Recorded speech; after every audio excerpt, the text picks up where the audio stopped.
Ahojte.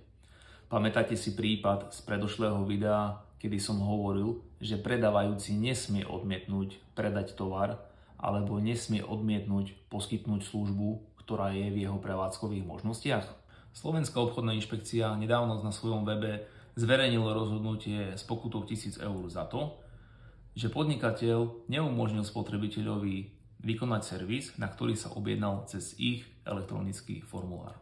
Kontrolný orgán vo svojom odôvodnení uvádza, že predávajúci je povinný dodržiavať zásadu rovnakého zaobchádzania.